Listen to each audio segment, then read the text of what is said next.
I had a thought the other night that I haven't been able to shake. There are people out there, grown adults with jobs and mortgages, who have never watched a single episode of The Simpsons and who still know that Homer is supposedly in a coma.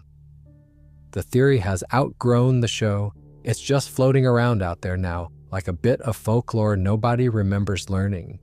So that's what we're doing for the next couple of hours. Simpsons theories. The famous ones, the daft ones, the ones the writers have actually been asked about on the record, and a few loose threads the show picked up once and then quietly dropped down the back of the sofa. I'll be honest with you up front, almost none of these are true. That's fine. We're not solving anything tonight. There's no big finish, nothing builds, and you can drift off at any point without missing the good bit, because there isn't one. If you fancy sticking around for more of these, a subscribe helps. And that's the last you'll hear about it. Let's start with a mystery that came with a national competition attached. So Fox ran a contest. That's the bit I always come back to with this one before any of the actual mystery. In the summer of 1995, the network invited the entire American viewing public to guess who shot Mr. Burns. And the prize was that the winner would be drawn into an episode of the show. Animated, made permanent. For a certain kind of 9-year-old in 1995, that was the single greatest prize that had ever been offered by anyone. And nobody won it. Not nobody entered. Thousands of people entered. But according to the DVD commentary the writers recorded years later, when the producers pulled their randomly selected sample of entries to find a winner, not one person in that sample had the right answer.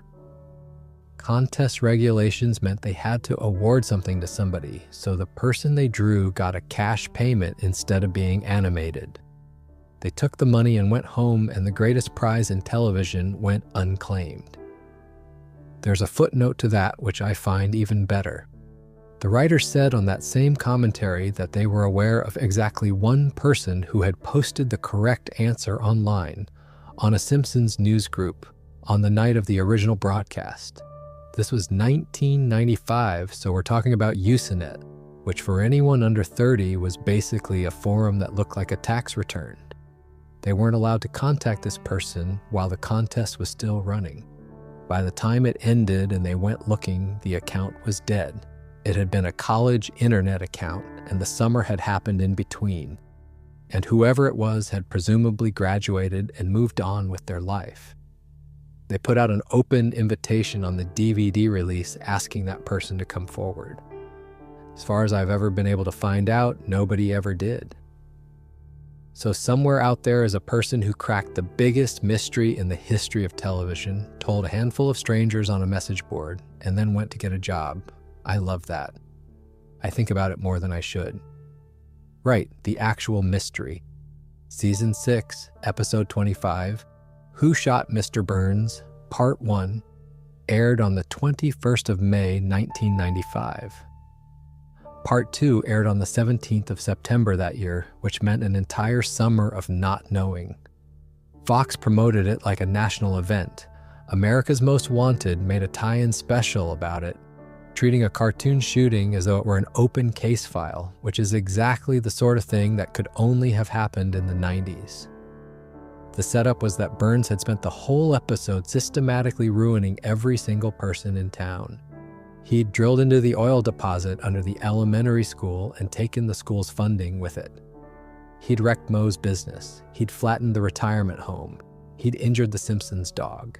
And then, as a finish, he built a giant disc to block out the sun over Springfield so that everyone would have to buy electricity from him around the clock. When Smithers finally objected, Burns sacked him on the spot. By the end of the episode, every person in town had a reason to want him gone, which is the whole trick of the thing. It's not a whodunit with one suspect and a lot of red herrings. It's a whodunit where the answer is genuinely everyone. Then Burns gets shot, staggers onto the town sundial, and collapses with his hands landing on the letters W and S, or M and S, if you're reading it from his side. The official answer when it came was Maggie. Burns wakes up from surgery, points at the baby, and explains that he'd tried to take her lollipop in the car park. His gun came loose in the struggle. She picked it up, and it went off. Chief Wiggum's response is essentially that you can't prosecute an infant and everyone goes home. Case closed, except fans have been poking holes in it for 30 years and some of the holes are quite good. Start with the sundial because it's the clue everyone remembers. Burns himself never says on the record in the episode that his hands landing on those letters wasn't deliberate. He didn't crawl over and arrange himself to spell out his attacker's initials. He just fell. So the single most famous clue in the show's history is explicitly described by the victim as a coincidence, which is either very funny or slightly cheating, depending on your mood. Then there's the gun. Shortly after the shooting, Burns' holster is shown empty. Whoever shot him used his own weapon. And that actually narrows things down more than the sundial does, because most of the angry mob at the town meeting had brought their own weapons. They were armed. They didn't need his. So the shooter is someone who turned up unarmed, wasn't planning to shoot anybody, and acted entirely on impulse in the moment. A baby who finds a gun on the ground fits that. So does about a dozen other people. And then there's the line. Right before it happens, Burns says, "Oh, it's you." Not a shout, not a panic, recognition. The tone of someone greeting a person they know and don't remotely consider a threat, which is a bit odd given this is a man who has spent the entire series unable to remember the name of an employee who's worked for him for a decade. The most popular alternative candidate is Marge, and the case is better than it sounds. Burns had been infatuated with her and Marge gets a job. She had every reason to be furious with him, her children's school, her family's dog, the sun. And the theory goes that he covered for her because he'd rather point vaguely at a sundial than name the woman he'd fancied. Smithers gets nominated too, on the grounds that he was fired that morning and knew Burns' schedule better than Burns did. And there's a throwaway line in a much later season where Homer casually claims he was the one who did it, and nobody in the room so much as looks up. Here's the thing that I think actually settles it though, and it's not really a clue. It's the alternate ending. There is a fully animated, fully voiced conclusion in which Smithers is the shooter, not a storyboard, a finished sequence. It turned up in The Simpsons' 138th episode Spectacular, where Troy McClure introduces it and then dismisses it by explaining it wouldn't have worked because all the Simpson DNA evidence would have to be ignored, which would be downright nutty. Which is, in September 1995, a joke about the O.J. Simpson trial that the writers absolutely knew they were making. And an earlier draft had Barney as the shooter, with the plan being to send him to prison because at that point they weren't sure what else to do with him.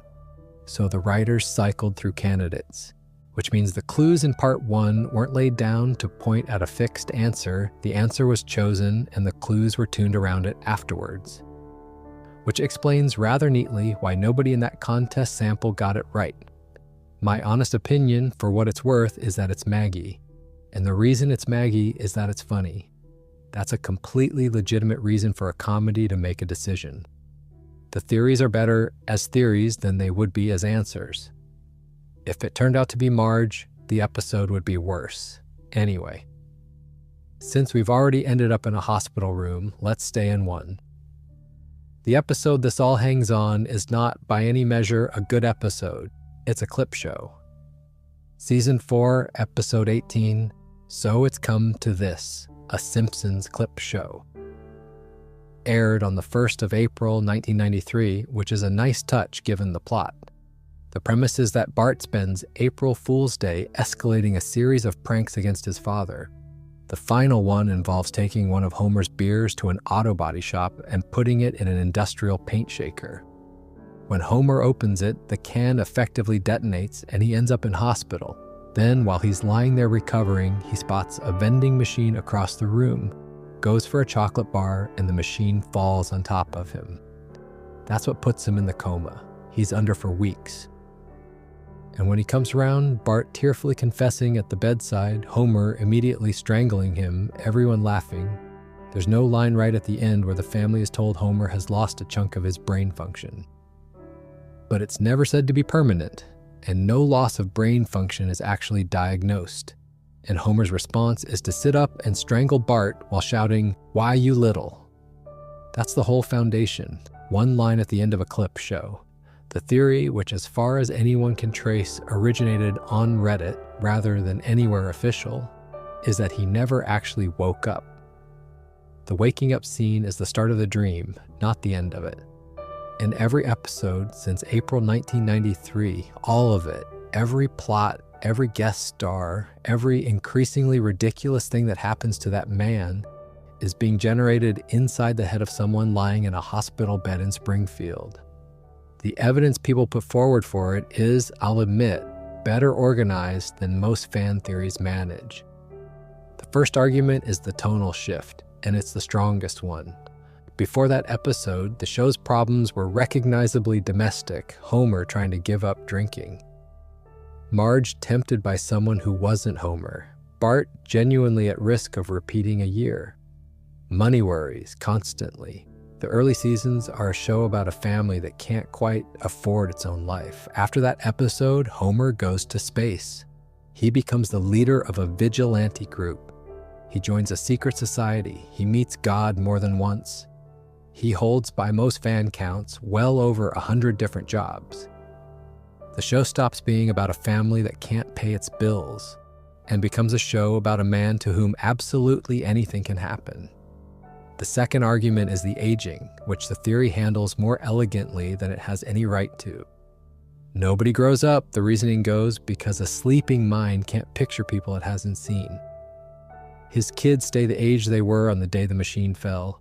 His wife looks exactly as she looked the last time he saw her face.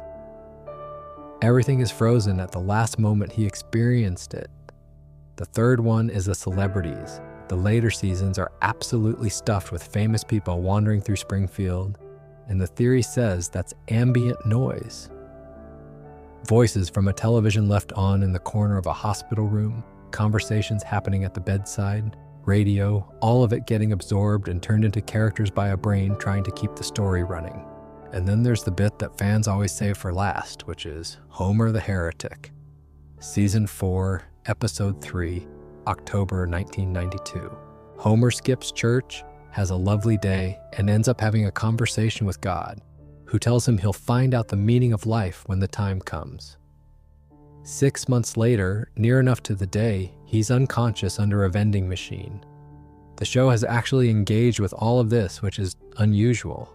A fake deleted scene did the rounds a few years back, connected to a season 34 episode in which Homer wakes up and it's revealed that everything outlandish had been a dream. It was animated. It was real footage. And then it was framed as a hoax, a scene supposedly planted by hackers, which is a very elaborate way of saying no. Al Jean, who's been running the show in one capacity or another since the early days, has been asked directly and has said flatly that it isn't true. So where do I land on it? I don't buy it. Not even slightly, and the reason I don't buy it is boring, which is usually a sign that a reason is correct. The show changed after season 4 because the people writing it changed. Showrunners rotated. Different rooms have different instincts. Comedy fashions moved. Animation budgets moved. And a show that runs for decades is going to look different at the end than it did at the start, because it's made by different people with different taste. That's not a mystery. That's a workplace. But I'll give the theory this, and it's not a small thing. It's the kindest reading of The Simpsons anyone has ever produced, because if you follow it through, the show stops being a comedy about a stupid man and becomes something else entirely. A bloke gets knocked unconscious and his mind spends the next 30 years building a version of the world where his wife never leaves, his children never grow up and move away. And Friday night in that house on Evergreen Terrace goes on indefinitely. Every impossible survival is his brain refusing to end the story. Every reset is the dream holding its shape. That's not a dark theory. People always file it under dark, and I think they've got it backwards. It's a theory about someone who liked his family so much he built a loop out of them. I don't think it's true. I do think it's the nicest thing anyone's ever said about Homer Simpson, right? But talking a bit about things the show says out loud rather than things fans have to reconstruct, let's go to the fish. Blinky is a three-eyed orange fish pulled out of a river next to a nuclear power plant. and he shows up in Season 2, Episode 4. 2 cars in every garage and 3 eyes on every fish. November 1990. Bart catches him while fishing with Lisa. He becomes an immediate scandal. A candidate for governor holds him up as proof that Burns is poisoning the water supply, and Burns is maneuvered into a dinner where he has to eat the fish on camera to prove it's perfectly safe. He takes one bite, gags it straight back onto the plate, and his campaign is over, and that's it. That's the whole environmental storyline. Nobody tests the water afterwards. There's no follow-up study. The 3-eyed fish becomes a piece of merchandise and a background gag and a thing people put on t-shirts, and the town carries on drinking from the same river, which is the joke, obviously. But it's also the seed of the theory, which goes roughly like this. The plant isn't a running gag, it's the cause of everything odd about the town, and the show has been telling you so since 1990. The canonical evidence for the plant being a disaster is genuinely extensive, and this is the part where the theory doesn't need to reach at all. A surprise inspection turns up 342 safety violations. The estimate to bring the facility up to code runs into tens of millions, and Burns simply declines to spend it. Over the years, the show has shown radioactive waste going into water, waste going onto a playground, plutonium being used as a paperweight on a desk, a cracked cooling tower patched with chewing gum, glowing rats in the basement corridors, and my personal favorite, because it's never explained and never mentioned again, human skeletons down there with them. Nobody asks about the skeletons, ever. That's a real thing in a show you can watch on a Sunday afternoon. And the man responsible for safety at this facility is Homer, whose IQ is given in Homer as 105, and who at one point causes an incident by lobbing a donut into the reactor to see whether it would come out bigger. So the theory's move is to take all that seriously for a second and ask the obvious follow-up question. If the fish near the plant has 3 eyes, what's happening to the people? And then it points at the townspeople. The bulging eyes, the overbites, the hair that holds a shape no hair holds, 4 fingers on every hand. The yellow skin that stops conveniently at the town limits, because when characters visit from elsewhere, they're often drawn with slightly more human proportions. Now, I want to be straight about this bit, because I think a lot of videos on this topic quietly cheat here. That's not evidence, that's a design convention. The 4 fingers thing is animation shorthand that predates The Simpsons by about 60 years. And the yellow was a color choice made so the show would stand out when someone was flicking past it. There's no in-universe intent behind it whatsoever. But that's also the fun of it, isn't it? You take a production decision and read it as a plot point, and the whole town rearranges itself in front of you. Every visual shortcut becomes a symptom. The show becomes a very slow-moving horror story about a community that's been quietly poisoned for decades and has collectively agreed not to notice. And the show does flirt with it. The 2007 film shows the federal government deciding the town is contaminated enough to require a giant glass dome over the whole thing, which is not a small plot development for something the series only occasionally references again. Here's my actual position on the radiation theory. It's the one I find least convincing and enjoy the most, which is an odd combination, but there we are. It doesn't hold up for a second under any pressure. It's also the theory that makes rewatching most fun because it turns background scenery into clues. Once you've heard it, you can't look at that cooling tower on the horizon of every establishing shot the same way. One fun detail while we're here. The 3-eyed fish has escaped into the actual world. Fishermen have caught mutated fish in various places over the years, and the headline has always, without fail, been some version of real-life Blinky. A joke about industrial contamination from 1990 became the standard piece of shorthand journalists use for industrial contamination. The show didn't predict that. It just got there first and stayed. And that brings us to the one man in Springfield who actually does glow. In Season 8, Episode 10, The Springfield Files, January 1997, the one with Mulder and Scully in it, Homer sees a glowing figure staggering through the woods outside town and becomes convinced he's met an alien. Half the episode is the town mocking him for it. The other half is a genuine X-Files parody, with David Duchovny and Gillian Anderson doing their own voices, which still feels like a strange thing to have happened. And the reveal at the end is that the alien is Mr. Burns. Once a week, Burns undergoes a medical procedure so aggressive that it leaves him luminous, green, visibly emitting light. He wanders out afterwards in a sort of blissed-out fugue state, singing, drifting through the trees. And the specific detail the theory latches onto is that the treatment buys him exactly one more week. Then he needs another. That's not a man being kept healthy. That's a man being serviced. It's maintenance. I like this one because you don't have to reach for it at all. The show hands it to you as a punchline and then walks away whistling. The other half of the immortality question comes from part 1 of the shooting two-parter, where Burns goes for a checkup and receives possibly the best diagnosis in television history. The doctor explains that Burns has every single disease known to medicine, all of them, at once. And the reason he's still upright is that they're all trying to get at him simultaneously and none of them can get through. The doctor compares it to 3 people trying to fit through a doorway at the same time and calls it Three Stooges syndrome. Burns hears, "You're the sickest man in the United States," decides what he's actually heard is indestructible, and strides out of the surgery delighted with himself. It's a gag about how the rich hear only what they want to hear. It also happens to be a perfect explanation for why the man cannot be killed. Then there's his age, which the show has never pinned down and clearly enjoys not pinning down. He's referenced first-hand memories from before 1900. He attended Yale. He's got a war record that the show treats as somewhere between embarrassing and criminal, including nicking a $1 trillion bill from the American government and keeping it in a drawer. Different episodes put him anywhere from just over 100 to comfortably past that, and none of them agree because agreeing would spoil it.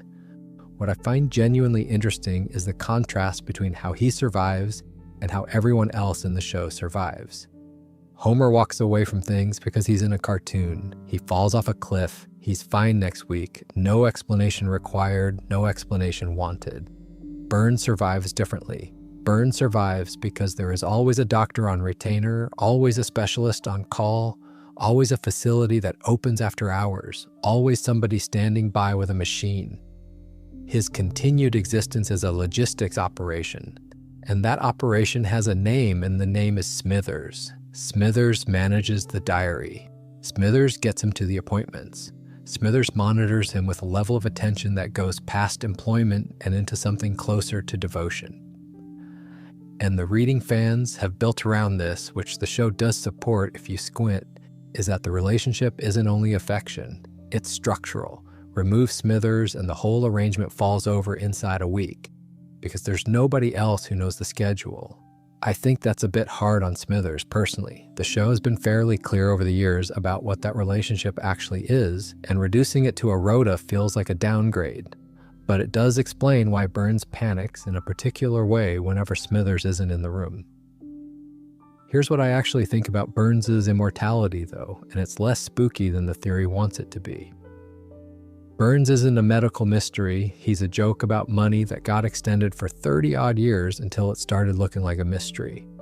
The point of him is that he's from a different century and hasn't updated any of his opinions, that he refers to things nobody alive remembers, that he has more money than anyone could spend and spends it entirely on staying exactly as he is.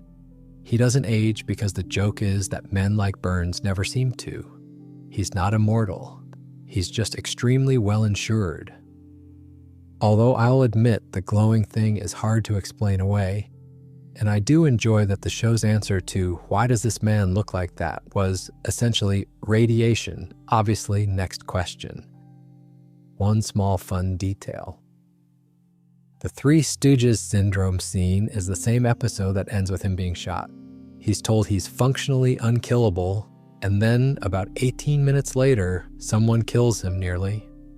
The show set that up on purpose, and I only noticed it about the 4th time round. Now, let's talk a little about the episode A very large number of people consider the worst thing the show ever did. Ask around any Simpsons forum for the moment the show went wrong and you'll get a spread of answers, but The Principal and the Pauper will be in every top 3. Season 9, Episode 2 aired the 28th of September, 1997. Harry Shearer, who voices Skinner, has said publicly and repeatedly that he thought it was a terrible idea. Fans have been annoyed about it for nearly 30 years, which is a properly impressive amount of sustained annoyance.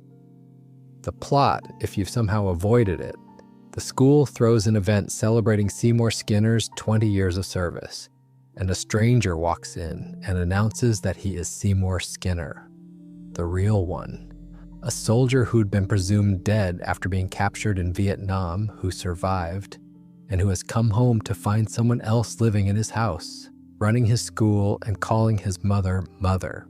The man everyone knows as Skinner turns out to be Armin Tamzarian, a street kid with no family and no prospects who served in the same unit, felt responsible when Skinner was presumed killed, and traveled to Springfield to break the news to Agnes. When he got there, she assumed he was her son, and he, having never in his life been wanted by anybody, went along with it for 2 decades. Now here's the part that I think is genuinely remarkable and which gets lost in the arguing about whether the episode is any good. The town holds a meeting, both men are present. The truth is completely out in the open, verified, undisputed. Everyone in Springfield knows their principal is not who he says he is, and they vote to keep the fake one. Judge Snyder issues a legal ruling declaring the imposter to be the real Seymour Skinner. The actual Seymour Skinner, the soldier, the survivor, the man whose entire life was quietly borrowed while he was in a prison camp, is tied to a train and removed from the town. And the judge makes it illegal to ever mention the matter again. They didn't cover it up. That's the thing. A cover-up requires secrecy. This was a public vote with a legal ruling attached to formally prefer the comfortable version of events. The complaint about the episode is that it wrecks Skinner, that everything we thought we knew, the war stories, the relationship with Agnes, the particular way he is with Bart, turns out to be built on a lie, and the show did it for a gag. And I understand that complaint. I do. If you'd spent 8 years getting attached to a character, having the rug pulled feels cheap. But I've come around on this episode entirely, and I'll defend it, and here's why. It's the only time the show ever shows you the machinery. The reset button is the defining feature of The Simpsons. Massive things happen, and then the next week they haven't. The town gets destroyed and rebuilt. Enormous public scandals evaporate. A monorail is bought, built, and catastrophically fails, and it's simply never mentioned again. The dome the government drops over the entire town in the film never comes up. Every single one of those resets happens off screen in the gap between episodes without anybody having to explain it. The Principal and the Pauper puts the reset on screen and makes it a vote. It shows you the town choosing. It shows you the paperwork on the Springfield Oracle prediction tracker, not in the episode itself. It shows you the sole person who insisted on the inconvenient truth being physically removed from the community for insisting on it. That's not the show forgetting its continuity. That's the show explaining its continuity once, in public, and then never doing it again. And it's stuck. That's the other thing people forget. Nothing was ever walked back. Tamzarian is still the principal. He was the principal through the whole of the 2000s, and he's the principal now. The show made an enormous, unpopular, permanent change to a main character in 1997, and then simply carried on as though the change had been fine, which, and I mean this genuinely, is the single most Springfield thing the writers have ever done. Fun detail. The episode ends with the judge's ruling stating that anyone who brings the subject up faces punishment, which means that technically, in universe, this video is a criminal act. Since we're on the subject of things that town would rather not have pinned down, let's try to find it on a map. Springfield has a coastline. It also has mountains. It has a desert within driving distance and farmland on the other side, and a gorge and a harbor and a canyon and at various points an active volcano. There is no town in America with that combination of features because there is no region in America with that combination of features. That's not sloppiness, that's the joke, sustained for over 3 decades with an amount of discipline the show doesn't get enough credit for. The clues are all deliberately incompatible. Springfield State has been shown bordering Ohio, Nevada, Maine, and Kentucky in the Simpsons movie. Lisa's phone number at one point carries an area code that belongs to Missouri. The state abbreviation, when it appears on paperwork or number plates, has been rendered as NT, which is not to the state. When someone rings the state capital, the answer identifies a state beginning with a vowel, which narrows it down to about 8, and was clearly designed to feel like a clue while giving you nothing. Every time the show gets close to an answer, it flinches on purpose. The most famous near miss came from Matt Groening himself in a 2012 interview with Smithsonian Magazine where he said he had named the town after Springfield in Oregon. He grew up in Portland, Springfield was nearby, and the name had the advantage of being one of the most common town names in the country. For about 2 days, the internet declared the mystery solved, and then the show carried straight on contradicting it. Episodes aired afterwards that place Springfield in geographic contexts Oregon cannot support. The writer simply ignored the creator's answer, which I find delightful. He gave the game away in a magazine, and the room decided the game was better still being played. There's an even funnier version of this in Behind the Laughter, the mockumentary episode from season 11, May 2000.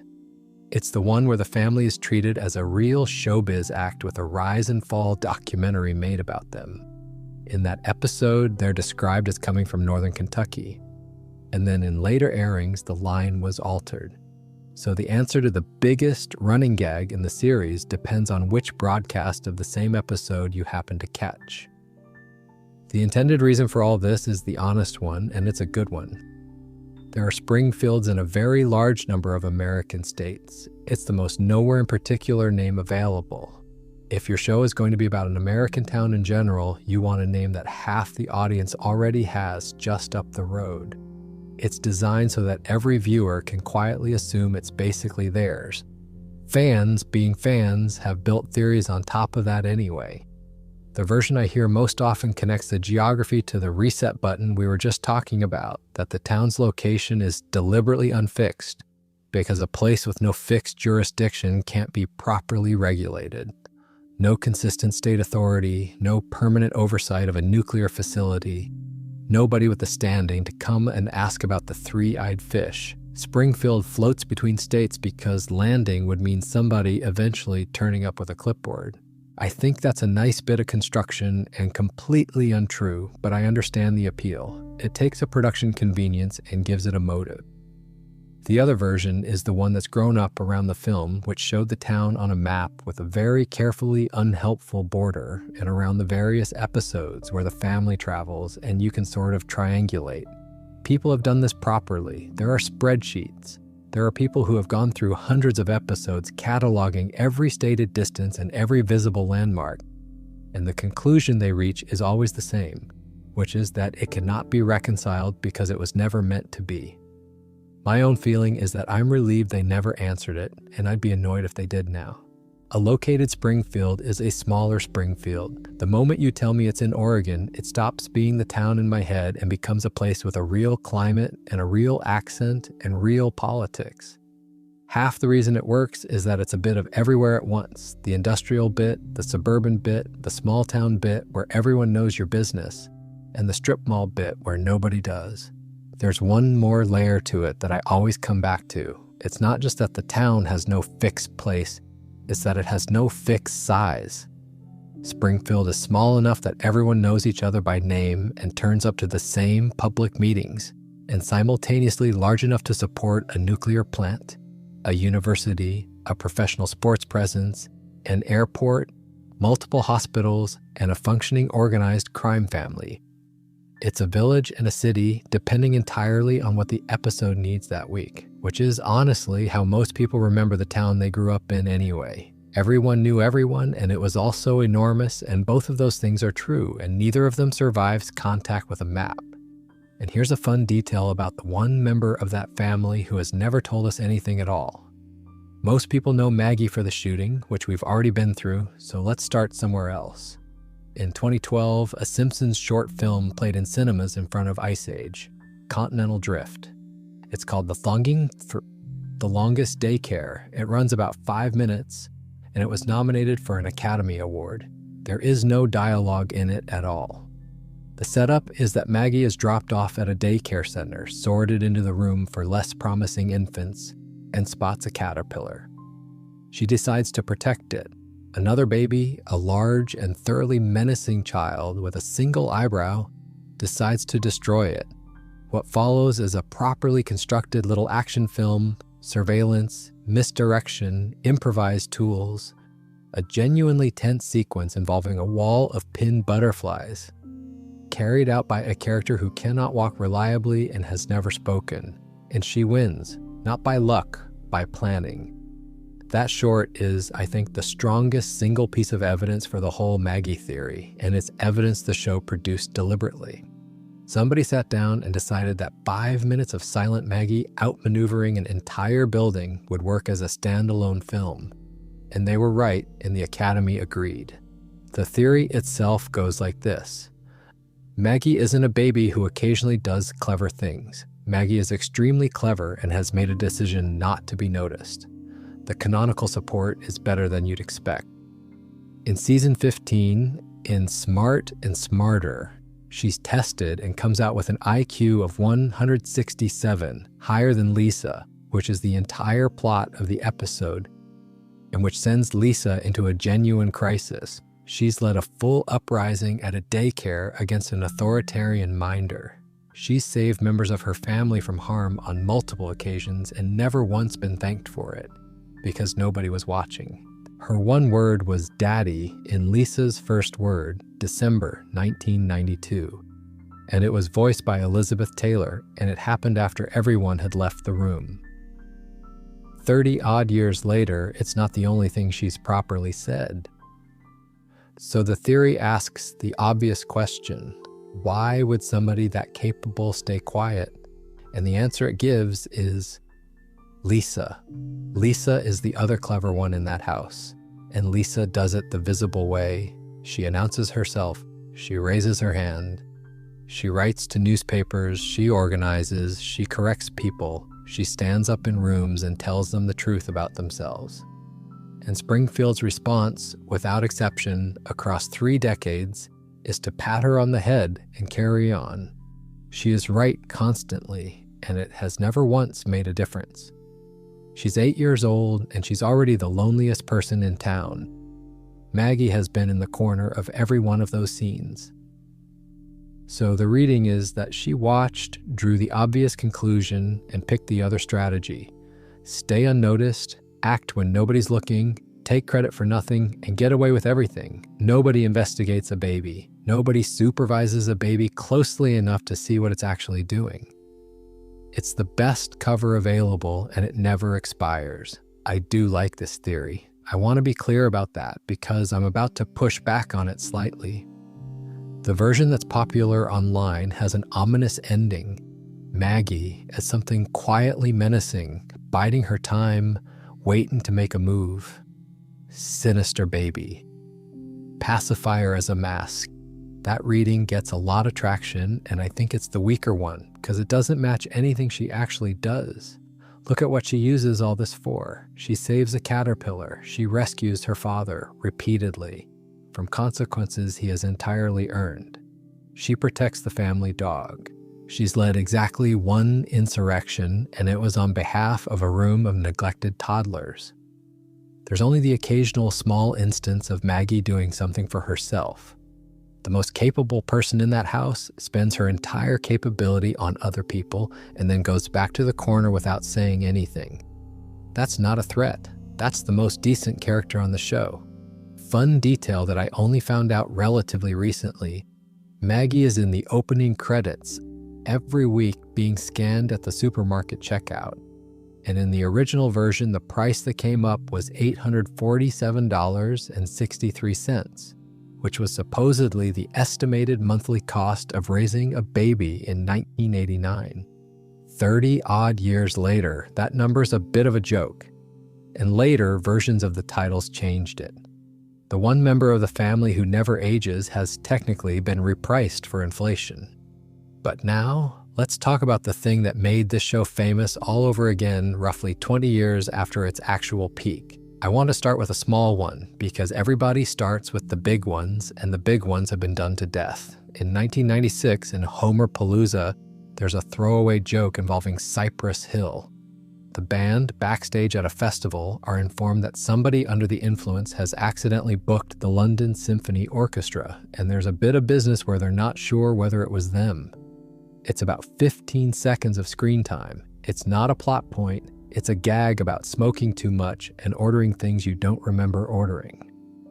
In 2024, 28 years later, Cypress Hill actually performed with the London Symphony Orchestra at the Royal Albert Hall.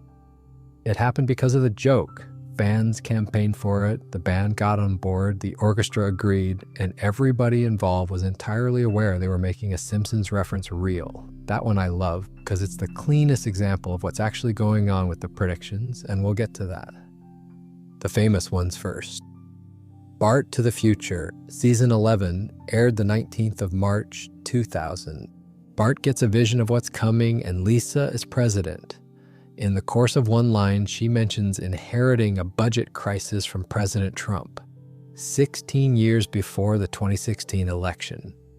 The screenshot has been shared so many times that it's genuinely one of the most circulated images on the internet. When You Dish Upon a Star, 1998, has a background gag showing 20th Century Fox as a division of Walt Disney. That deal actually closed in 2019. Marge in Chains, Season 4, 1993, has a flu that arrives from overseas and sweeps through Springfield, causing a panic, a run on supplies, and a mob demanding a cure. During the chaos, a crate of killer bees is released. In 2020, a great many people noticed that this looked a bit familiar, particularly the year when Asian giant hornets turned up in America, and the press decided to call them murder hornets. There's an equation on a blackboard in a 1998 episode that comes remarkably close to the mass of the Higgs boson, which wasn't experimentally confirmed until 2012. There's a joke about the universe being donut-shaped that later turned out to be a genuine cosmological model people take seriously. There are smartwatches, video calls, autocorrect failures, and a fair amount of surveillance culture, all showing up years before they were ordinary. So how does it keep happening? The people who make the show have been asked this a great many times, and their answer has been consistent and slightly deflating. Al Jean's version is that when you throw that many darts over that many years, a few are going to land in the middle of the board. Bill Oakley, who ran the show during a couple of its best seasons, has been even blunter about it. His position is that genuine predictions are vanishingly rare, that the overlap is coincidence, and that the episodes have simply been around long enough for the world to circle back to them. And Snopes and various other fact-checkers have spent years quietly dismantling the more spectacular claims, most of which turn out to be edited screenshots. The number of The Simpsons predicted this images that are simply photoshopped is genuinely enormous. Somebody makes a fake still, it does the rounds, and within a week, people are absolutely certain they remember the episode. The other half of the explanation is who was writing it. That room was, at its peak, one of the most ludicrously overqualified writing staffs in television, a stack of Harvard people, several genuine mathematicians, a physicist or two. These are people whose instinct, when asked to write a joke about the future, is to take a trend that's already visibly happening and push it 2 steps past where it currently is. That's not prophecy. That's just doing the homework. They didn't predict a Trump presidency. They observed a man who had been publicly toying with running since the late 80s and wrote the logical punchline. They didn't predict the Disney deal. They watched media companies eating each other through the 90s and drew the obvious conclusion. They didn't predict smartwatches. They noticed technology was getting smaller and strapped it to a wrist. But here's the bit I actually find interesting, and it goes back to Cypress Hill. The show doesn't only observe culture, it's been embedded in it for so long that it feeds back. When The Simpsons makes a joke, that joke enters circulation. Millions of people carry it around. It becomes a reference point, a thing people say, a shape the idea now has in everyone's head. So when reality eventually arrives at the same place, it doesn't land as a surprise. It lands as recognition. We've seen this. The Simpsons already did it. And in the Cypress Hill case, the joke didn't predict the concert. The joke caused the concert. 28 years of people repeating a gag turned into actual tickets at the Royal Albert Hall. That's a closed loop, and it's not mystical. It's just what happens when something is quoted for long enough. The last piece is the one nobody wants to hear, which is confirmation bias, and it's doing about 80% of the work here. The show has made thousands upon thousands of jokes about where things are going.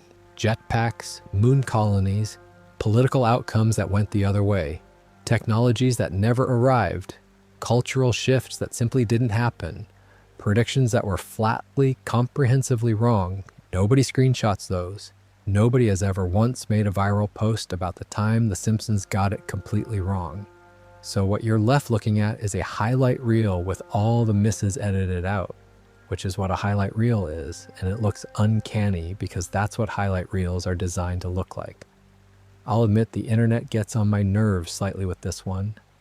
Not because it's not fun, it's very fun, but because the real explanation is more impressive than the fake one. A cartoon was mysteriously given knowledge of the future is a boring story.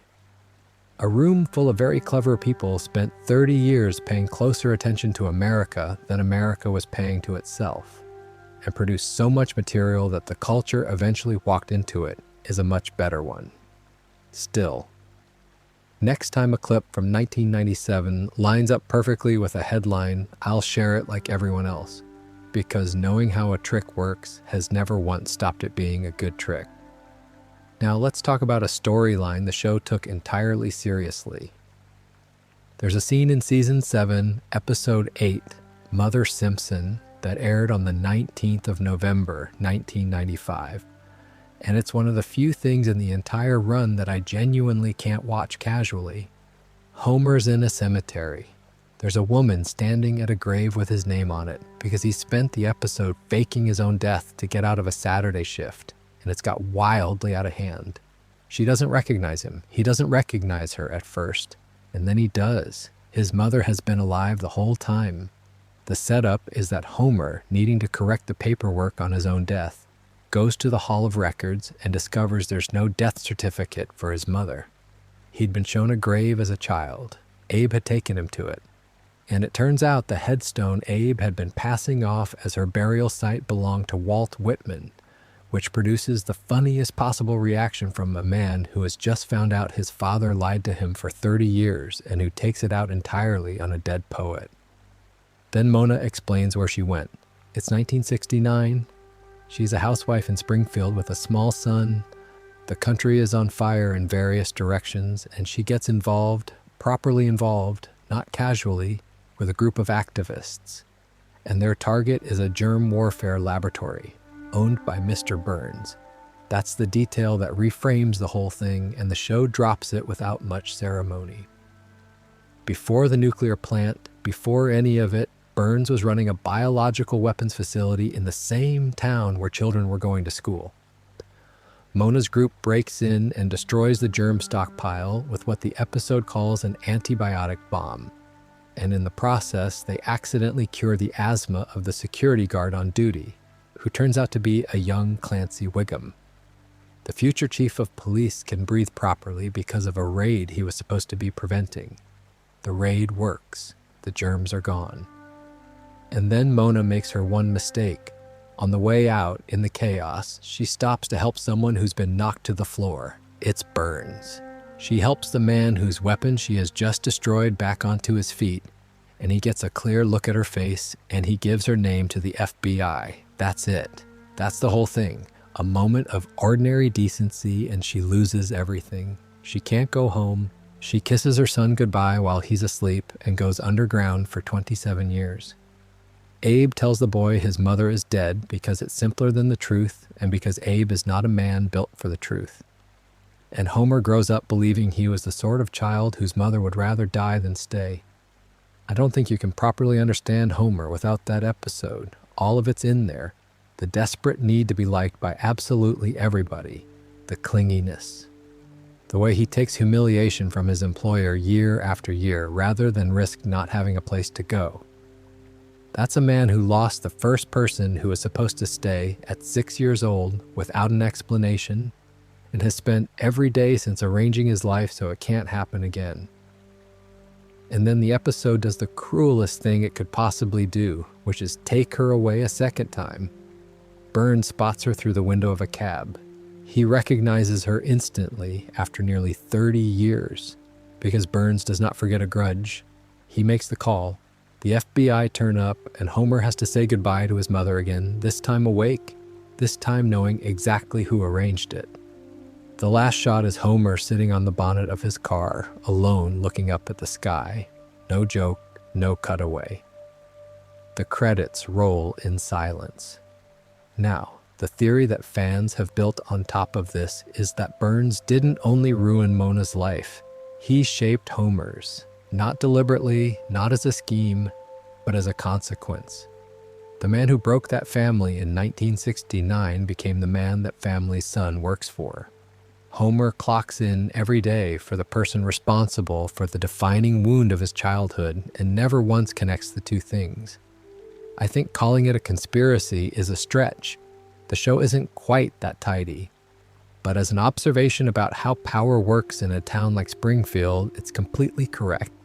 And I don't think it's accidental. The richest man in town was allowed to run a weapons lab next to a primary school, was never investigated for it, and the only person who did anything about it lost her entire life for it by going into hiding rather than dying immediately, while he carried on and later built a nuclear plant on the same principle.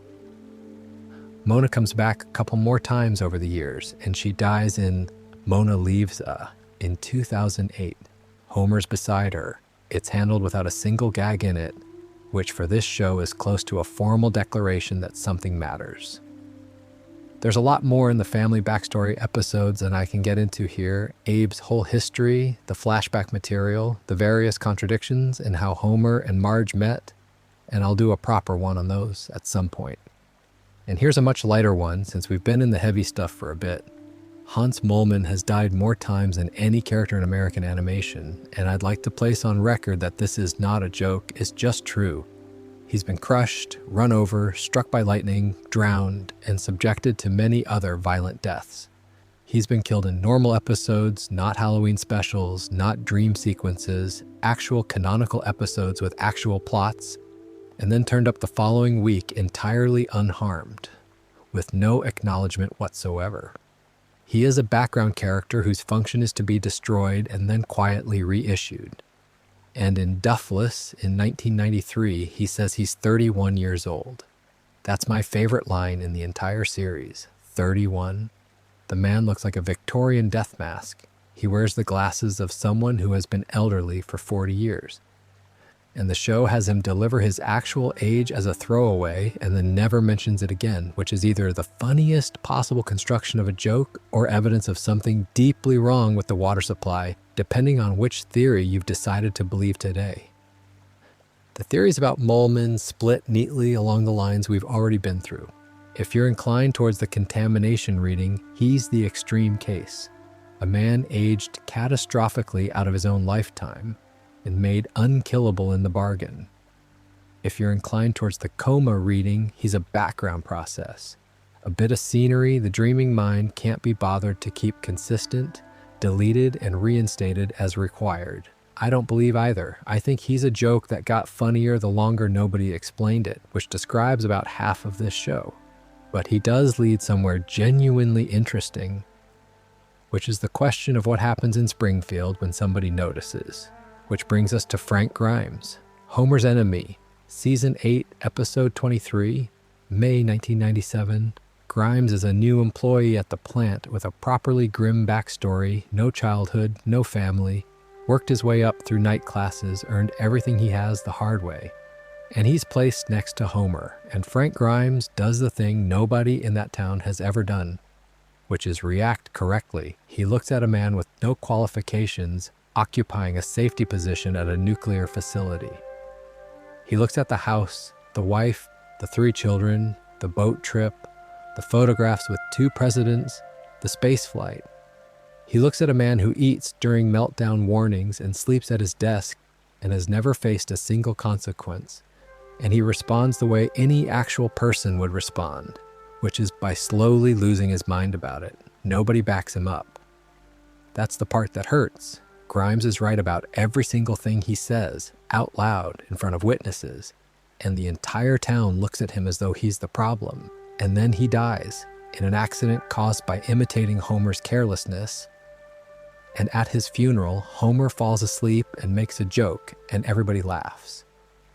The theory, and it's less a theory than a reading really, because the writers have more or less confirmed the intent, is that Grimes is us. He's the audience walking into Springfield with normal expectations, and the episode is about what the town does to normal expectations. It doesn't argue with him. It doesn't correct him. It just carries on being itself until he can't. It's the bleakest episode the show has ever made, and it's also one of the best, and I'd argue it's the closest thing to a thesis statement they've ever produced. Grimes has a son who turns up in a much later season, which I take as the writers admitting they knew exactly what they'd done. Right, a few smaller ones, because there's a whole tier of theories that don't need a section each, but deserve a mention. There's a nicely argued one about the family's finances. The question of how Homer affords that house, the car, the boat, and roughly 1 international holiday a year on the salary of a man who has been demoted a dozen times is a genuine long-running puzzle. The theory says the B-sharps. In Season 5, Homer's barbershop quartet has an enormous, if brief career, a #1 single, a Grammy, the lot. The other 3 members all have visible reasons their money went elsewhere. Homer doesn't. So the argument is that the family has been quietly living off 90s royalties this entire time, and Homer's job is basically a hobby. I have absolutely no evidence for this, and I choose to believe it completely. Then there's the Bart becomes Matt Groening one, which is charming. Groening built the family out of his own. The names are his father, his mother, his sisters, and name the one character he didn't take from life after an anagram of brat. So the theory is that Bart grows up to be the man who invented him. And it's got support. Bart has ghost-written an award-winning cartoon episode. He created a successful animated character in Angry Dad. And he's demonstrably funnier than anyone else in that house. It's a lovely loop, and I've got no interest in disproving it. And then there's one I'm going to be rude about. There's a theory that Moe and Barney are the same person, achieved through Frank's time machine, with Moe going back to improve his own childhood and producing a second version of himself. I've read the reasoning several times, and I still cannot make it stand up. Some theories are clever. That one is a Wednesday afternoon and too much time.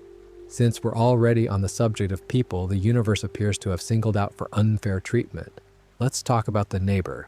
There's an episode in Season 8 called Hurricane Nettie, December 1996, and it contains one of the most genuinely surprising pieces of characterization the show has ever committed to. The setup is straightforward misery. A hurricane hits Springfield and destroys exactly one house, Ned's. The town rallies around and rebuilds it for him badly out of enthusiasm and no skill whatsoever, and the replacement house collapses in front of him roughly 90 seconds after the ribbon is cut. And Ned breaks. He stands in the wreckage and goes around the entire town one at a time and tells every single person precisely what he thinks of them. Not shouting particularly, just decades of held-back opinion coming out in order. And then he checks himself into an institution. That's where the reveal comes. We learn Ned wasn't always like this. As a small child, he was uncontrollable, genuinely violent, feral, biting people. His parents were beatniks who didn't believe in discipline, or, as his father puts it in the episode's best line, they'd tried nothing and were all out of ideas. So a doctor took him and spent months conditioning the aggression out of him with what the episode presents as a fairly brutal course of treatment. It worked. The rage went in and never came back out. So the theory, and honestly, at this point, it's less a theory than a straightforward reading of the episode, is that Ned's kindness isn't a virtue. It's a suppression. He isn't patient with Homer because he's a good man. He physically cannot access the alternative. The niceness is a lid, and it was fitted before he was old enough to have any say about it, which makes what happens to him afterwards significantly harder to sit with. Maud dies in Alone Again, Natura Diddley, February 2000. A t-shirt cannon at the racetrack. Homer, in the row in front, ducks and stretches to catch the shirts, and the volley that would have hit him hits her instead, and she goes off the back of the stand. Homer's carelessness kills Ned's wife, and Ned forgives him. Of course he does. He forgives him within the episode, publicly, and the show moves on, and the two of them are back to normal by the following week. The theory says that's not grace. That's the conditioning. That's a man reaching for the only response he was ever left with. There's one more piece that fans always bring up, and I think it's the sharpest observation anyone's made about this character. God is a real, established, on-screen presence in The Simpsons. He appears, he speaks, he has had actual conversations more than once with Homer, a man who skips church to stay in bed and eat waffles.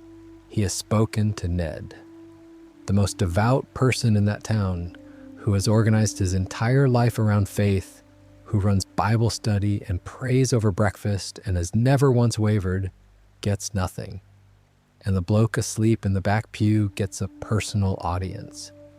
Now, I want to push back on where this usually ends up, because the popular version of the Ned theory turns him into something sinister. The idea that there's a monster in there straining at the leash and it's only a matter of time. And I don't buy it, because the show has actually shown us what's underneath, and it isn't rage. When Ned breaks, what comes out isn't violence. It's despair. He doesn't hurt anybody. He tells the truth about people, which in that town is considerably more dangerous, and then he voluntarily removes himself for treatment. Even his collapse is considerate. I think the sad reading is the right one, and the scary reading is people getting bored of the sad one. Ned is a man who does everything correctly in a system that has no mechanism for rewarding it. He's kind to a neighbor who has cost him a wife, a house, and roughly $4,000 worth of borrowed tools. He gets nothing back. And he keeps going, because going is what he does. Fun detail, and it's a properly unromantic one. Maud was written out largely because of a contract dispute with the actor who voiced her. So one of the darkest turns in the show's history, the thing that reshaped a main character permanently, happened for reasons that had nothing to do with the story at all, which is a fairly useful reminder whenever a theory starts claiming that everything in this show is deliberate. Now let's talk about the one that sits underneath all of the others. Bart has been 10 years old since 1989. Lisa has been 8. Maggie has been 1 for so long that the concept of her turning 2 now feels vaguely threatening. The industry name for this is a floating timeline, and it's not remotely unique to The Simpsons. Most long-running animation does it, and plenty of live-action comic book storytelling does a version of it too. The rule is that the present is always the present, and when an episode goes out this year, the characters are living this year with this year's phones and this year's references. The world updates, the people don't. Most viewers accept this without ever thinking about it, and quite right too.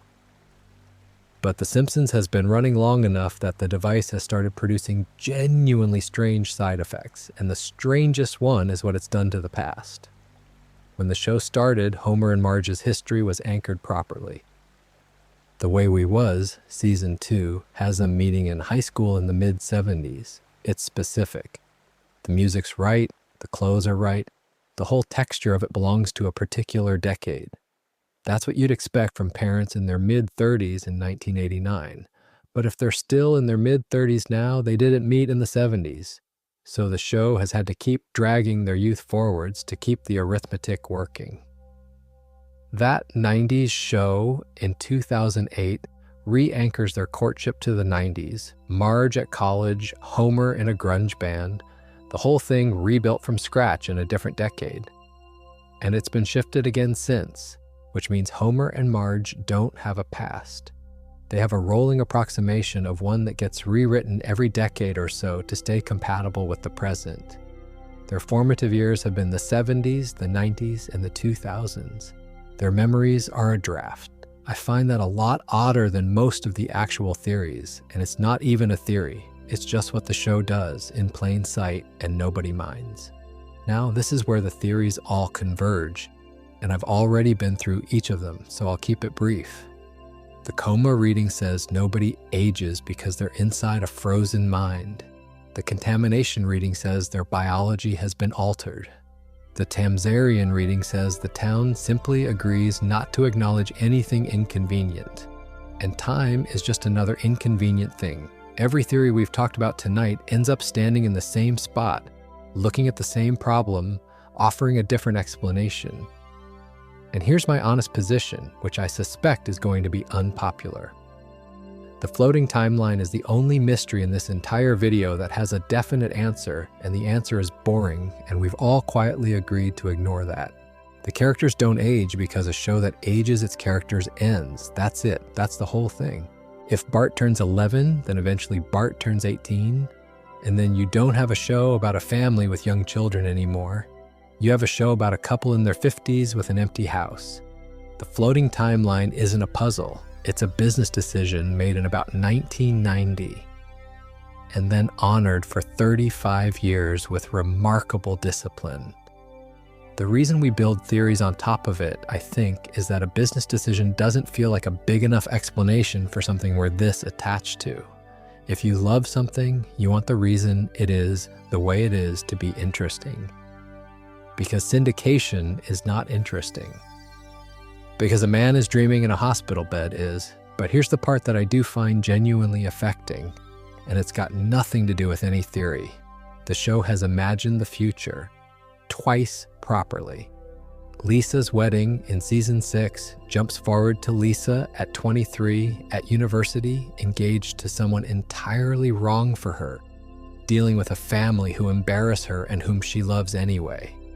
It's one of the best episodes they ever made. It won an Emmy, and it's specific and detailed and true to who she'd become. Bart to the Future does something similar in the other direction. So the show can do it. It knows exactly who these people would grow into. It's proved it more than once, and then closed the window and gone straight back to a Tuesday in a permanent present. There's a version of The Simpsons where time passes, where Bart leaves, and Lisa gets out, and Maggie finally starts talking, and the house on Evergreen Terrace gets quieter every year. The writers have clearly thought about it. They've written pieces of it, and they've never once been tempted to actually do it, because the moment they did, it would stop being a comedy about a family and become something with an ending. I don't think that's cowardice. I think it's correct. There are already plenty of stories about families running out of time. There's only one about a family that doesn't. And one last cluster before I let you go, about the things this show picked up and simply never mentioned again. Lisa had a best friend. Her name was Janie Powell, and in the early seasons, she's just there constantly, sleepovers, ballet, sitting next to her at school, the ordinary furniture of an 8-year-old's life. And then Lisa's character shifted. She stopped being a female version of Bart and became the clever, isolated one, the only person in Springfield who notices anything. And that characterization doesn't really work if she's got a best mate. So Janie got quietly moved into the background and left there. No falling out, no episode about it, no acknowledgement. She's still around occasionally as a face in a crowd. She just stopped being anybody's friend. That's the one that actually gets me, of all the dropped threads because it's the only one that would happen in real life exactly that way. There's a much stranger one in Season 3. In Season 3's Brother, Can You Spare 2 Dimes? Homer's half-brother, Herb, who has lost his fortune and is living on the streets, gets an idea, borrows money, and invents a device that translates what babies are saying into English. It works. It's demonstrated on Maggie. It makes him rich again immediately because, obviously, it does. A functioning baby translator exists in this universe. It has been proven to work in front of witnesses, and it is never mentioned again by anyone, including the family who owns one and has a baby. Given everything we've said about Maggie, I find that oddly reassuring. She got the technology neutralized within 1 episode. That's efficiency. Then there's the monorail, which the town bought, built, and nearly died on in one of the best episodes ever made, and which has come up since. The retirement home burns destroyed. The various times the entire town has been flattened, flooded, sealed off, or evacuated. The dome from the film, a physical government structure placed over the whole community, is only briefly and sporadically referenced afterwards in a few jokes and later episodes. Sideshow Bob is the funniest case of this. He's been imprisoned, released, and repeatedly given parole by a legal system that appears to have no record-keeping whatsoever. He has attempted murder, election fraud, and mass destruction, and he is regularly outside walking around. At one point, he genuinely does kill Bart in a Halloween special, and it doesn't count because nothing does. I should say one thing clearly here because it always comes up in videos like this. There's a story that circulates online called Dead Bart about a supposed lost episode with disturbing content, presented as though it's connected to the show's early production history. It is not. It's an internet horror story written by an anonymous person in the late 2000s. It has nothing to do with the series or anyone who worked on it, and there's no episode. I mention it only so that you don't go looking for something that was never there. What I actually take from all the dropped threads is the opposite of what most theory videos take from them. The theories all assume deliberate design, that the resets are meaningful, that the forgetting is evidence of something. And the dropped threads are the clearest possible proof that nobody was planning any of this. Nobody in 1992 was thinking about how a baby translator would affect the show in 2015. Nobody wrote Janie out as a statement about Lisa's isolation. The character just drifted because the writing drifted. There's no architecture. There's a room full of people making a funny thing every week for 30-odd years, keeping what worked and quietly not mentioning what didn't. And the writers have been fairly open about it. The general attitude in the room, as it's been described in interviews and commentaries over the years, is that continuity serves the joke rather than the other way around. And if this week's story needs Springfield to be next to a mountain, then this week's Springfield is next to a mountain, which, when you think about it, is exactly the same thing the town does in the Tamzarian episode. The show operates on the same principle as its own fictional community. Whatever version of reality makes this week easier is the version we're going with, and we'd all appreciate it if nobody brought up last week. I don't think that was intentional either, but it's a nice bit of symmetry, and I'll take it. The question people ask about Marge, and they've been asking it since about 1991, is why she stays. It's a fair question, and the show has never quite answered it. She's competent. She's patient, in a way that reads less like a personality trait and more like a load-bearing wall. She's held down jobs, run campaigns, painted, sculpted, flown a plane, and been consistently better at almost everything than the man she's married to. And she comes home to a house where the wallpaper hasn't changed since the first episode, and nothing has improved. So a theory grew up around it, and the version that circulates most is that Marge is medicated. Not diagnosed, not stated, just quietly assumed. That her calm isn't calm, it's chemistry. I'll be straight, I think this one is a bit lazy. The show has actually dealt with Marge's inner life properly and more than once, and it didn't need to invent anything to do it. There's an episode where her anxiety is the plot. There's an episode where she gambles. There's an episode where she becomes a police officer and discovers she rather likes having authority, which is the closest the show has ever come to admitting what she's been missing. And there's Brush with Greatness, which is the one I'd point at if I only got one. Marge had genuine artistic ability as a young woman. A teacher told her it was worthless, flatly, cruelly, in the way that people used to feel entitled to talk to teenage girls, and she stopped. Decades later, she picks it up again and turns out to be extremely good, gets a commission, exhibits it, and then the show puts her straight back in the kitchen the following week because that's how the reset works. That's not a mystery. That's just a life, and a very recognizable one. The other Marge theory is about the hair, which sounds daft until you look at what the show has actually established. It's a tower. It holds its shape without any visible mechanism. It's been the same silhouette since the first episode, and it survived weather that ought to have flattened it. And in flashbacks, it's blue as far back as her teens, which is either a very committed dye job or genuinely her color. There's a flashback where you see her without it, down, ordinary, entirely different person, and the effect is properly startling in the way it is when you see somebody you know well with wet hair.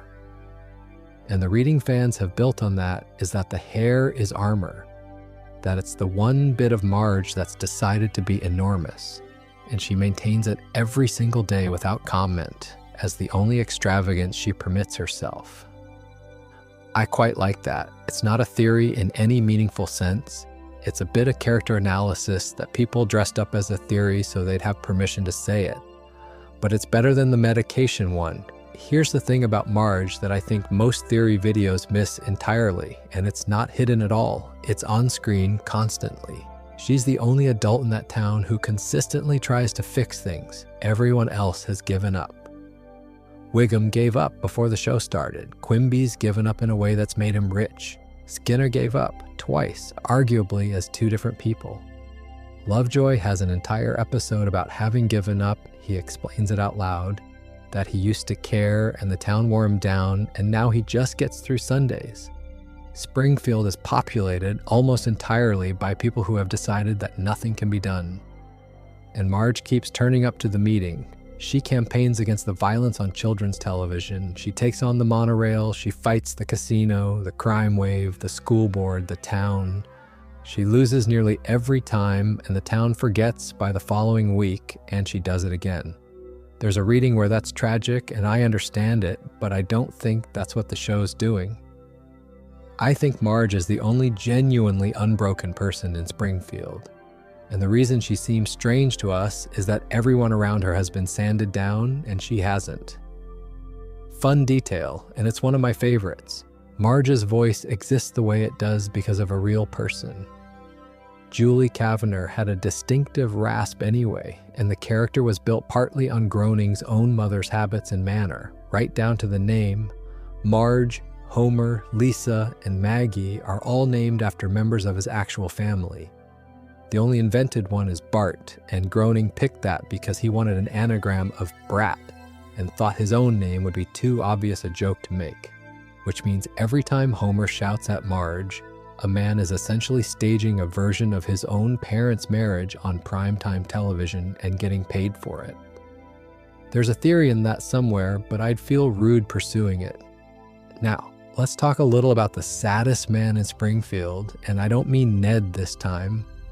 Mo Zeislak has more contradictory backstories than any character on this show, and I mean that in the technical sense. The number of mutually exclusive things established about his life is genuinely difficult to keep track of. He's been a child actor in The Little Rascals. He's been a professional boxer. He's been a prize fighter's punch bag. He's been Native American, Italian, Polish, and at one point his surname is pronounced 3 different ways in a single season.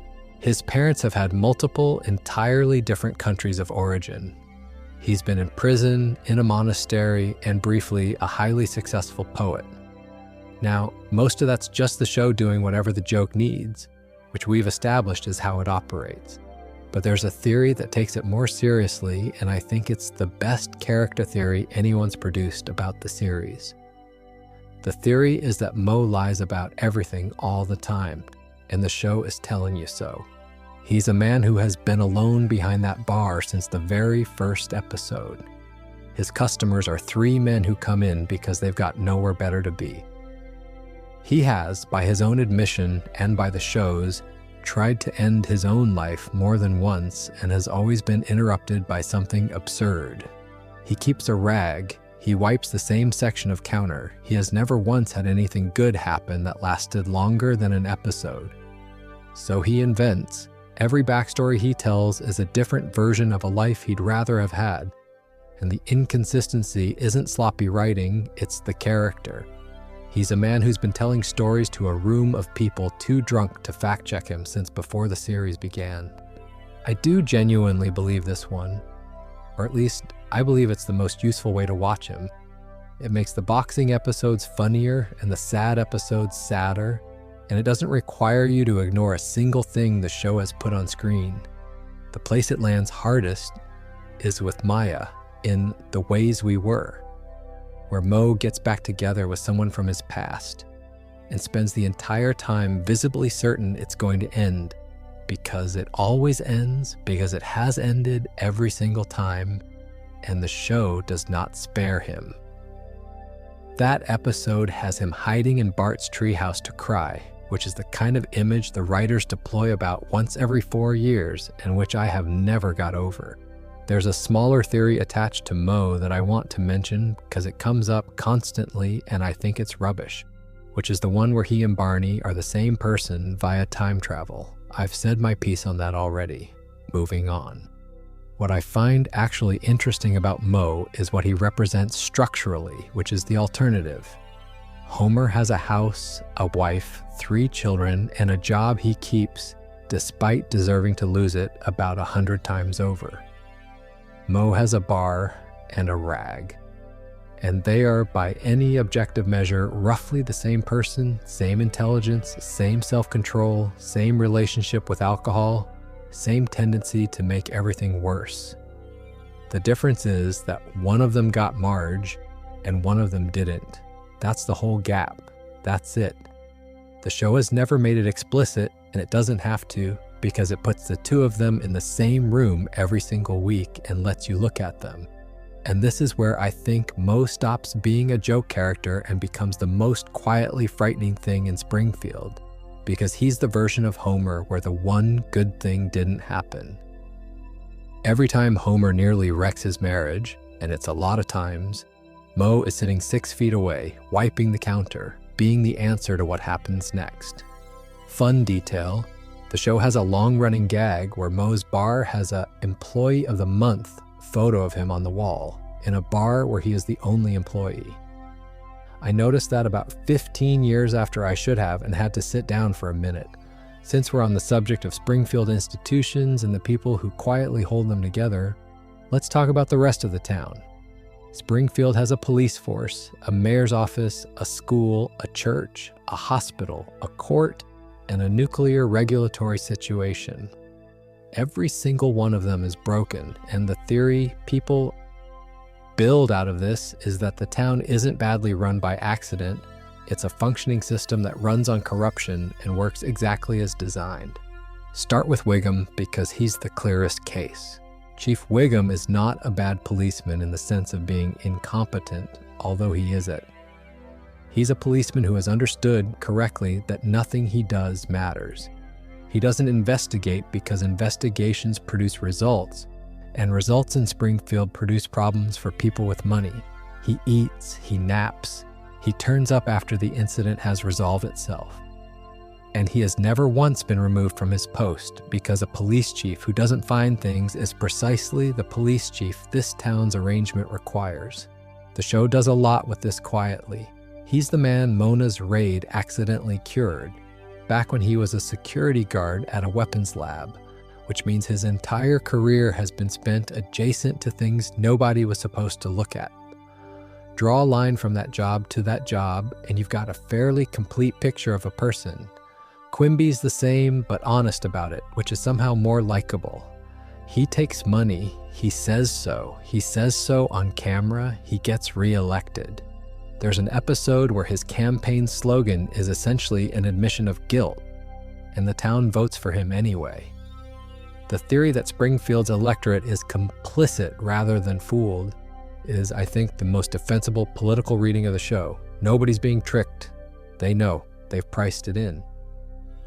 Then there's Lovejoy, who I've mentioned, but who deserves a moment because his is the most specific portrait of burnout in the whole series. He used to care. The show tells us this plainly. He used to visit, counsel, engage, and then Ned Flanders rang him at all hours with trivial anxieties for years until something in him switched off. And now he does the service and goes home and plays with his model trains. That's not a joke about religion. That's a joke about customer service, and it's brutal. Dr. Nick and Dr. Hibbert give you the medical system in two people. One who is openly a fraud and one who is competent and terrifyingly cheerful about outcomes. Hibbert laughs at everything, including terminal diagnoses. There's a theory that his laugh is a stress response, and there's a theory that it's a callous one. And I'd say the show has enjoyed keeping both available. And the school is the one where the theory really has something. Springfield Elementary is not a failing school in the ordinary sense. It's a school that has been deliberately hollowed out. Burns drilled under it and took its oil money. Its budget has been cut in individual episodes to the point where they've sold the desks, run out of paper, and had teachers strike over conditions. Skinner, whichever Skinner, spends his days managing decline rather than education. And the one genuinely gifted student in the building is left to educate herself, which she does alone at 8 years old. So the shape the theory arrives at is this: Springfield isn't dysfunctional, it's a company town. There's one employer, that employer has enough money to make the rules, and every institution has adjusted itself to avoid inconveniencing him. The police rarely effectively investigate the plant, the council rarely effectively regulates the plant. The school lost its funding to the plant's owner and said nothing. The hospital treats the plant's owner personally and does not appear curious about why he glows. Now, is that intentional satire? Partly. The show has always been sharper about class and work than it gets credit for, and there are whole episodes, the Union one especially, that are straightforwardly about exactly this. But I'd stop short of saying it was designed. I think what actually happened is that a lot of clever people spent 30 years writing jokes about American institutions, and if you write enough honest jokes about a thing, you end up with an accidental portrait of it. The pattern is real. Nobody drew it on purpose. Fun fact to finish on, and it's a good one. Springfield Elementary's motto, visible on the sign in some episodes, has at various points been rendered in Latin phrases that translate to things like "bite my shorts." Somebody in that art department has been quietly having the time of their life since 1990. I mentioned earlier that there's a theory Bart grows up to be Matt Groening, and I said I had no interest in disproving it, which is still true. But there's a much stranger question about Bart that doesn't get anything like as much attention, which is what happened to him, not in the show, in the culture.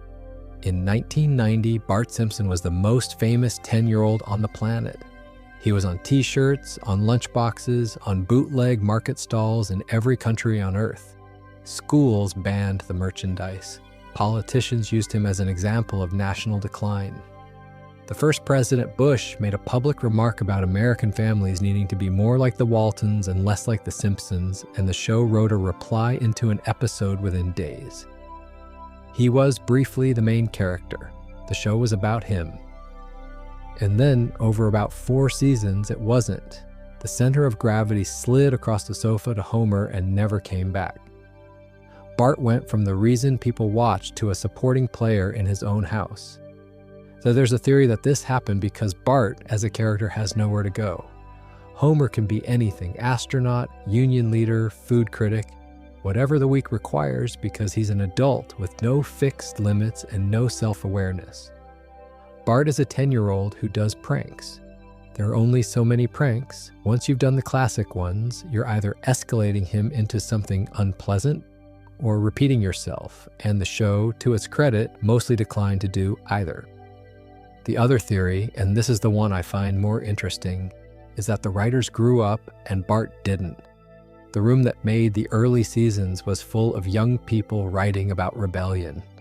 The room that's making it now is full of people who have teenagers of their own. Homer became the lead because Homer is who the writers turned into. You can watch the show's sympathies move across a decade, from the kid who won't do his homework to the exhausted man who has to make him do it. Which leaves Bart in a slightly odd position, and it produces what I think is the saddest running thread in the series, though it's never presented as sad. Bart fails constantly, not comedically actually. He's held back academically more than once. He's told repeatedly by teachers and by his own father that he isn't going to amount to anything. There's an episode where a psychiatrist evaluates him, and the diagnosis is essentially that he's fine and everyone around him isn't. And there's the future episode where he's a washed-up 30-something in a bad flat, and the show plays it for laughs but doesn't actually undercut it. Meanwhile, his sister is a genius who nobody notices, his baby sister is a genius who nobody notices, and he's the one everybody notices for the wrong things constantly. The theory that grows out of this is that Bart isn't a troublemaker at all. He's the only child in that house who's ever received consistent attention for anything, and the thing he receives it for is misbehaving, so he's optimized accordingly. It's not rebellion, it's a strategy arrived at by a 10-year-old in a house where the alternative is being Lisa. I think that's genuinely well observed, and I also think it's more credit than the writers were consciously taking. But it holds up on rewatch, which is the only test these things need to pass. The one bit of the Bart mythology I'd push back on is the Bart is secretly deeply damaged reading that's popular online. The version where the pranks are a cry for help and the whole character is a tragedy. He isn't. He's funny, he's fond of his mother, he's protective of Lisa in a way he'd deny under oath, and he's got a best friend he treats badly and would die for. He's a normal boy in an abnormal town, and the show is usually kinder to him than the internet is. Fun detail: Nancy Cartwright, who voices him, originally came in to read for Lisa and asked to try Bart instead because the part was more interesting. She got it on the spot, which means the most famous boy in the world exists because someone read the brief and decided she'd rather have the other one. And that brings us neatly to the one she didn't take. Lisa Simpson is 8 years old, plays jazz saxophone at a level that would take most people 2 decades, reads at university level, and has been correct about essentially everything since the beginning without it once making the slightest difference to anybody. That's the character. That's the whole engine of her. And the theory people build around it is straightforward and quite bleak. Lisa is the only person in Springfield who is fully awake, and the show has spent its entire run demonstrating what that costs. The evidence is not subtle. She campaigns and loses. She's right about the plant, the town, the school, her father, and the entire structure of her own life. And being right buys her precisely nothing. When she wins, the win gets reset by the following week. She's had exactly one substitute teacher who saw what she was, and he left. And the note he left her is one of the few things in this show I'd call genuinely perfect. She has, by the show's own construction, no friends. We talked about Janie drifting off into the background. What replaced her wasn't another friend, it was the trait, the loner thing, the outsider thing, and once that became the character, the show stopped writing her a social life at all. Now, the theory that gets the most traction online is what people call the Lisa problem, and it goes like this. The show cannot let Lisa succeed because a Lisa who succeeds leaves. Any genuine forward motion for that character ends with her getting out of Springfield, and the show can't have anybody leave. So she has to be brilliant and stuck permanently, and the writers have to keep manufacturing reasons why the brilliance never translates into an exit, which is why Lisa's wedding hits the way it does. Given one episode where the rules are suspended, the show immediately sends her to a good university and gives her a life, because that's obviously what happens to her. It knows. It just can't do it on a Tuesday. I find her the most impressive piece of writing in the series, and I'll tell you why. And it's not the politics or the intelligence. It's that she's 8, and the show never forgets it. She's a genius, and she still wants a pony. She's a vegetarian on principle, and she cries about it. She lectures her family about ethics and then behaves appallingly to Ralph Wiggum on Valentine's Day because she's a child and children are cruel without meaning to be. She's got the moral clarity of an adult and the emotional equipment of a second-year primary school student. And the gap between those two things is where all her best episodes live. There's a smaller theory I want to mention because it's got a lovely bit of evidence behind it. Some fans argue that Lisa is the only character in the show who has actually developed, that if you watch her from season 1 to now, she's a different, more defined, more coherent person, while everyone else has essentially cycled. And I think that's true, and I think it's because she started as the least defined. She was a female Bart in the first few episodes. Everything she is now was built afterwards deliberately by writers who kept finding her more interesting than they expected to. The one thing I'd say against the tragic reading is that Lisa is not miserable.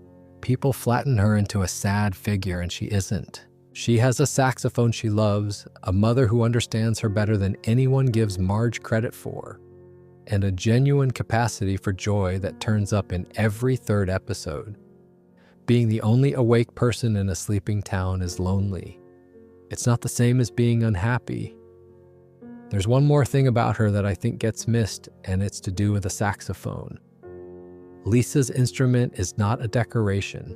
The show has built entire episodes on it, given her a mentor in Bleeding Gums Murphy, who takes her seriously as a musician, and killed him off in a way that was handled with more restraint than this program usually manages. She grieves properly. She plays for him. It's the one thing in her life that nobody argues with her about. And what I like is that it's the one part of the character that isn't about being right.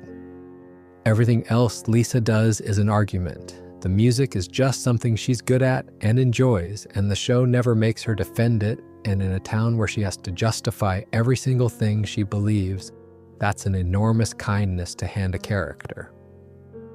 Fun detail, she was named after Groening's actual sister, like most of the family, and by the accounts I've read, the real Lisa has been fairly relaxed about being the only one of the siblings turned into a global symbol of moral seriousness, which is frankly more grace than I'd manage. Right. Let's talk about show business, because Springfield's got its own. Krusty the Clown is, depending on which episode you're watching, a functioning alcoholic, a gambling addict, a tax fraud, an illiterate, a man who has faked his own death, and a children's entertainer with a catchphrase and a merchandising empire. The show has never once been sentimental about him, which is why he works. And the theory attached to him is the one I think is most obviously correct of any theory in this video, which is that Krusty is what the show is frightened of becoming. He's a long-running entertainment property that stopped being good decades ago and cannot stop because too many people depend on it. His show is padded with cartoons he didn't make. He sells cereal that is medically dangerous and burgers that are worse. He phones in the performance, hates the audience slightly, and keeps going because the alternative is not going. The Simpsons has been making that joke about itself since roughly season 4, which is a genuinely brave thing for a show to do while it was still at its peak. And it's kept making it. There's a bit in Behind the Laughter where the family's decline is presented in the language of a rock documentary. And there's a running acknowledgement in the later seasons that everyone involved knows exactly how long they've been at this. Then there's the backstory, which is the good bit. Like father, like clown, Season 3 reveals. Krusty is the son of a rabbi who disowned him for going into comedy. It's a proper piece of writing, it's built on an old film, it's played mostly straight, and the reconciliation at the end is earned rather than cheap. And it puts a genuine wound at the center of a character who'd previously been a device for selling Bart merchandise inside the show. Which brings us to Bob. Sideshow Bob is the best drawn antagonist the show has, and the theory about him that I find most persuasive is that he's Krusty's conscience. externalized, and then imprisoned. Look at what he actually objects to. Bob's grievance from his very first appearance is that he is a cultured, educated, genuinely talented man forced to be hit with pies by an illiterate. He's a Shakespearean. He sings Gilbert in Sullivan properly. His complaint about Krusty's show is essentially a complaint about the debasement of popular culture, which is precisely the complaint The Simpsons itself keeps making, and the show has him make it while attempting to murder a child. That's the joke, and it's a very sophisticated one. The character who articulates the show's own critique of television is a lunatic, and the show puts the critique in his mouth so it can't be accused of taking itself seriously. The plot hole theory about Bob is the legal one, and it's genuinely absurd. He's been convicted of attempted murder repeatedly. He has been paroled repeatedly. He was permitted to run for mayor, won, and was removed for electoral fraud, and then was out again. At one point, he acquires a nuclear weapon, and he is, in the current run of the show, a man who occasionally turns up as a neighbor. The in-universe explanation people reach for is that Springfield's justice system is a joke, which we've already been through with Wiggum and Quimby, so I won't relitigate it. The actual explanation is that he's played by Kelsey Grammer and audiences enjoy him, which is a much better reason, and I have no complaints. There's a smaller thing about Krusty that stuck with me, which is the merchandise. Everything Krusty sells inside the show is either dangerous, fraudulent, or falling apart. The home pregnancy test, that's wrong more often than not. The camp, the burgers, the show does that gag relentlessly, and it does it while the real Krusty merchandise was on shelves in actual shops, which means somebody was licensing a toy of a clown whose defining joke is that his toys are rubbish.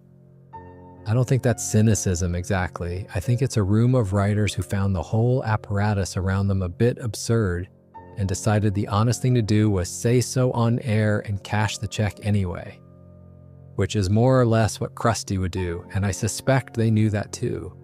My favorite thing about Bob is that he's a Halloween special murderer who works as a real episode villain. He's the only character who genuinely feels like he might do it. The show has had aliens, monsters, robots, and the devil, and none of them are as unsettling as a well-spoken man with a rake and a grudge. Fun detail, the rake sequence, where Bob steps on 9 of them in a row, was written at that length specifically because the episode was running short. It exists because of a timing problem. It is now one of the most famous jokes in television history, and it happened because somebody needed to fill about 40 seconds. Abe Simpson has been present at more historical events than any person could survive, and the show's position on this has always been that he is lying, which I think is the correct position and also the funniest one. He's fought in the Second World War in a unit that has been described several different ways. He's been a wrestler, a farmer, a burlesque house owner, a member of a secret vigilante group, and a man who once had an affair that produced a son nobody knew about. He's met presidents. He's been to Cuba. He's had, by any reasonable count, about 4 separate lives. And the way the show frames it is almost always the same. He starts the story, everyone leaves the room, and he finishes it to nobody. There's a theory that Abe is the show's only genuinely unreliable narrator, and that every flashback he's involved in should be treated as suspect, which, if you accept it, quietly solves an enormous number of continuity problems, because a surprising proportion of Springfield's established history comes out of his mouth. I like that theory quite a lot, but I like the sadder version more.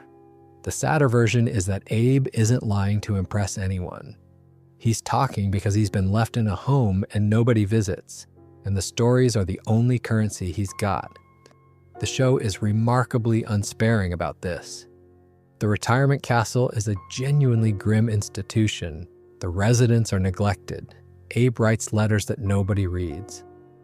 There's an episode where the entire plot is that he wants to be taken out for the day and his son can't be bothered.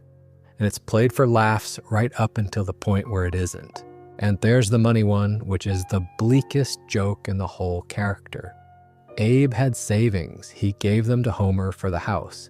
That's why he's in the home. So the reason he's stuck in an institution being ignored is that he paid for the place where he's being ignored from. The theory that Abe's relationship with Homer explains Homer's relationship with Bart is the obvious one. And it's obvious because it's true. The show has said it out loud more than once. Homer was raised by a man who wasn't interested and is raising a son the same way, with the same jokes in the same house. And every so often, the show lets one of them notice and then hands them a reason not to think about it. Where it gets genuinely interesting is what it does to the Mona story, which we have already covered, so I'll keep this brief.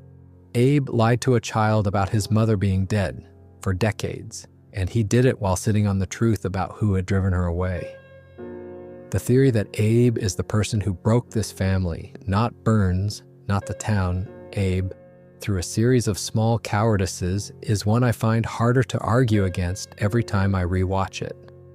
But I don't think the show wants you to convict him, and that's the bit I appreciate. It gives him the old man and the Lisa, where his competence turns out to be real. It gives him the war record, which is inconsistent but never mocked. And it gives him one of the show's best individual lines in an episode where he explains that he used to be with it, and then they changed what it was, and now what he's with isn't it, and what's it seems weird and scary. It happens to him, he says. It'll happen to you. That's a genuinely brilliant piece of writing, and it was delivered by a character everybody had already decided was a joke. Fun detail, Abe's first name has been given as Abraham, and the family tree has been laid out with enough specificity in various episodes that fans have built full genealogies out of it, which then collapse immediately because a different episode gives a different name for a great-grandparent. There are people who maintain these charts. They know the charts are wrong. They maintain them anyway, and I think that's the correct spirit in which to approach all of this. Most Octobers, The Simpsons airs an episode in which the family is murdered, or turns into monsters, or is abducted, or ends the world. It's been happening every year since 1990. That's over 30 separate occasions on which these characters have died or been fundamentally transformed, and none of it counts. Treehouse of Horror is explicitly outside continuity, which everyone accepts without thinking about it. But it creates a genuinely odd situation because it means the show has a whole second body of work running alongside the main one, in which the rules are different and the consequences are permanent within the episode and erased by November. And it's produced two things that are worth talking about. The first is that the Halloween specials have quietly become where the show does its best work in the later seasons. When the rules come off, the writing loosens up. Some of the most inventive stuff of the last 15 years has been in those episodes, precisely because nobody has to put the furniture back afterwards. The second is Kang and Kodos. Kang and Kodos are aliens who appear in essentially every Halloween special and occasionally in the actual show. That's the bit that breaks it. They've turned up in normal episodes. They've been involved in a presidential election storyline. They're in the crowd at events. So there are two extraterrestrials with an established presence in Springfield's ordinary reality, and nobody in town has ever reacted to this in any meaningful way. Which is where the theory comes in, and it's a nice one. The argument is that the Halloween episodes aren't outside canon at all. They're Springfield's ordinary reality with the collective denial switched off. The town spends 51 weeks a year agreeing not to notice things. And 1 week a year, we get to see what the place actually looks like underneath. I don't think that holds up for a second, and I enjoy it enormously. It's the same move as the contamination theory. Take a production convention, refuse to accept it as a convention, and watch what the show turns into. There's a broader version of the canon question that I think is more genuinely interesting, and it's this. What does canon even mean for a show this size? Because there's the main run. There are the Halloween specials. There's the film, which is canon in the sense that it happened, and non-canon in the sense that its central plot device vanished. There are the future episodes, of which there are now several, and they contradict each other flatly. different careers, different marriages, different children. There are the alternate reality episodes. There's an episode animated entirely in Lego. There are Disney Plus shorts. There's a mockumentary in which the family are actors playing themselves, which, if taken literally, would mean nothing in any other episode happened at all. You cannot reconcile that. Nobody has ever reconciled that. And the theories that try, the multiverse readings, the simulation readings, the every episode is one possible Springfield readings, are all doing the same thing, which is inventing a framework so that a decades-old comedy can be treated as a coherent text. There's a version of the canon question that's practical rather than philosophical, and it comes up whenever somebody new tries to get into the show. Where do you start? There's no answer. You can't watch it in order because 800-odd episodes is a commitment nobody sane makes, and the first 3 seasons look and sound like a different program. You can't start at the beginning of the good bit because people disagree violently about where that is, and you can't dip in randomly without occasionally landing on something baffling. What everyone actually does is watch whatever's on in no order at all over about 20 years and assemble the show in their head as a sort of loose cloud of half-remembered bits, which means no 2 people have the same Simpsons. Mine has different episodes in it than yours does, weighted differently, with different lines that stuck. And that, more than any continuity error, is probably why the theories multiply the way they do. Everyone's working from a slightly different edit. Fun detail on the Halloween specials, the tradition of putting fake, spooky names in the credits, the animators and writers all getting joke versions of their names for 1 episode a year, has been running almost as long as the specials themselves, and there are people who watch the credits specifically for it. Somewhere out there is a person who has cataloged everyone. I hope they're doing well. There's a whole tier of theories about the supporting kids, and I think they're underrated because the background children in this show are written with far more care than they need to be. Milhouse first, because Milhouse is the one everyone has an opinion about. Milhouse Van Houten is a 9-year-old with a broken home, an anxiety disorder, glasses that require a strap, and an unshakable love for a girl who has never once considered him. His parents separate on screen, and the show does not soften it. There's a whole episode about the divorce, and it's told largely from his point of view, and he handles it about as well as a 9-year-old handles anything. The theory people have built is that Milhouse is Bart's actual victim, that the friendship is not a friendship, it's a hierarchy. And Bart keeps him around because he needs somebody beneath him in a house where he's bottom of the pile. There's evidence for it. Bart uses him constantly as a decoy, a scapegoat, a test subject, a source of pocket money. But I don't buy it, and the reason I don't buy it is that the show keeps quietly demonstrating otherwise. When it matters, Bart turns up. There's more than 1 episode built entirely on Bart choosing Milhouse over something he wants badly, and the show doesn't make a fuss about it, which is how you can tell it's meant. Nelson is the more interesting case. Nelson Muntz is the bully, and the show has done something genuinely unusual with him, which is to establish exactly why he's the bully and then refuse to let it excuse him. His father left, went out for cigarettes, in the most literal possible version of that story. And the show later reveals what actually happened to him. And it's both funnier and sadder than you'd expect. His mother is neglectful, he lives in a house falling apart, and he laughs at other children because it's the one form of social contact available to him that he's good at.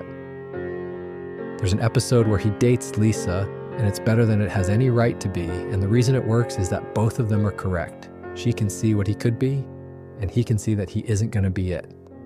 Ralph Wiggum I find genuinely difficult to write about because the internet has decided he's a joke generator and the show has always treated him as a child.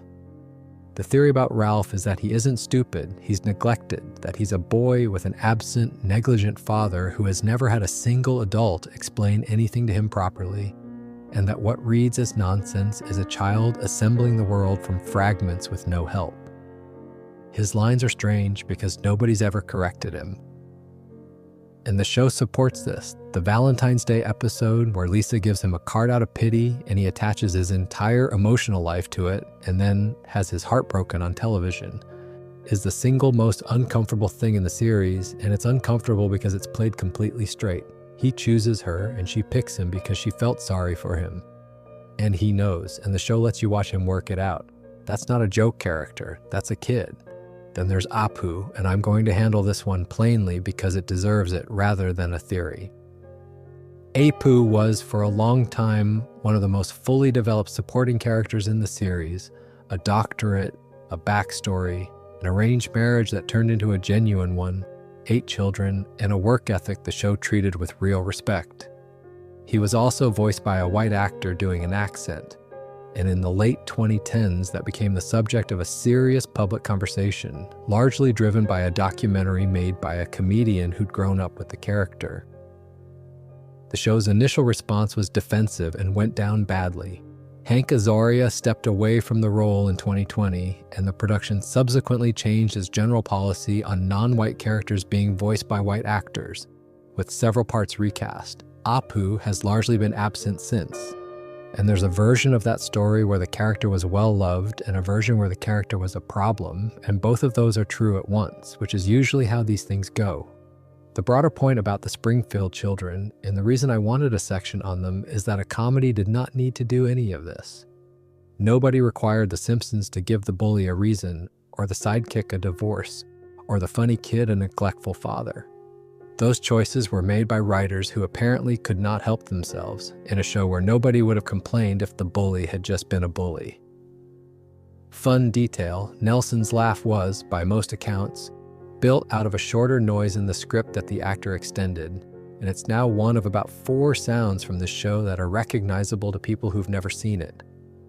The other 3, if you're wondering, are the dough, the theme, and the specific noise Homer makes when he's strangling somebody. Here's something I find genuinely unusual about The Simpsons compared to almost anything else this popular. It has spent its entire run telling you exactly what it thinks of itself, on air, and mostly people haven't noticed because it does it as jokes. I've already mentioned Krusty, who is the running self-portrait, and Homer's Enemy, which is the show inviting a normal person in to be destroyed by it. But there's a whole set of these, and taken together, they're more revealing than any fan theory. Bart Gets Famous from season 5 is the earliest sharp one. Bart accidentally acquires a catchphrase, becomes enormously popular for saying it, and then discovers that the catchphrase is now the entirety of his career and nobody wants anything else from him. This aired at the exact moment Eat My Shorts was on approximately 11 million t-shirts. The show made a whole episode about being trapped by its own merchandise, while its own merchandise was in every shop in the country. The Itchy and Scratchy Show is a permanent version of the same move. A cartoon inside the cartoon, always terrible, always successful, endlessly repeating its one idea, occasionally acquiring a new character to boost ratings. And there's an episode where that new character is designed by focus group and ruins everything. The writers have never once been coy about what that's about. The Simpsons spin-off showcase is 30 minutes of the show describing precisely how it would decay if the network got its way, spin-offs, variety hours, sitcom retreads. Broadcast on the network in question, and Behind the Laughter from season 11 is the boldest of them. It reframes the family as real performers whose show made them famous and then wore them out. Contract disputes, exhaustion, the point where the quality dips, and everyone involved knows it and keeps going anyway. That's a show at the end of its first decade making a documentary about its own decline, more than 20 years before the decline anybody currently complains about. So when fans construct elaborate theories about why the show has changed or why it can't end, or what the writers secretly know, my instinct is always to check whether the show has already said it. It usually has, in a throwaway line, roughly 15 years earlier. Which brings me to the fake coma scene, which I mentioned earlier and want to come back to with a slightly different angle now that we've been round everything else. The The show animated a version of the coma theory and released it as a hoax. Think about what that actually required. Somebody had to storyboard it. Somebody had to voice it. Somebody had to sign off on the budget for a sequence that existed purely to wind up the internet for about a week. That's a production engaging with its own fandom's mythology at a level that essentially nothing else on television does. And it happened in the show's 34th year.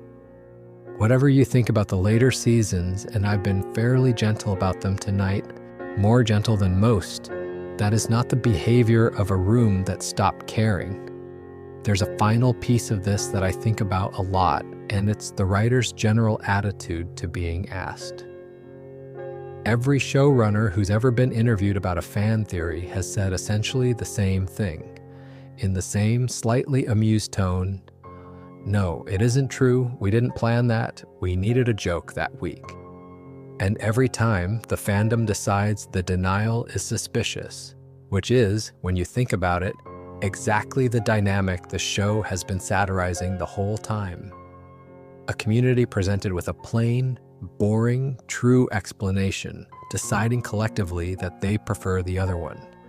We are, all of us, doing a Springfield about a show about Springfield. I noticed that about halfway through writing this, and I've not fully recovered. Fun detail to end on. The couch gag exists because the early episodes kept coming in short, and they needed something elastic at the front they could stretch or trim to fit the runtime. The most iconic recurring element in the show's history is a timing device, same as the rakes. There's a smaller thread here I keep meaning to pull on properly, which is what the show does with money. Springfield is, on paper, a working-class town, and the early seasons are extremely specific about it.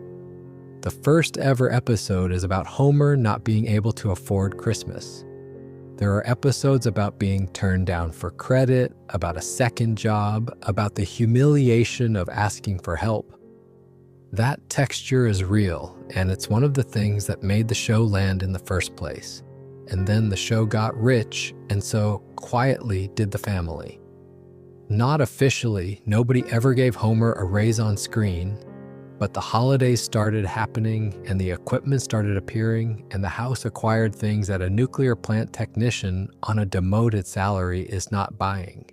The theory people reach for is the barbershop royalties one I mentioned earlier, and it's fun. But the real answer is the one nobody wants. The writers stop being broke.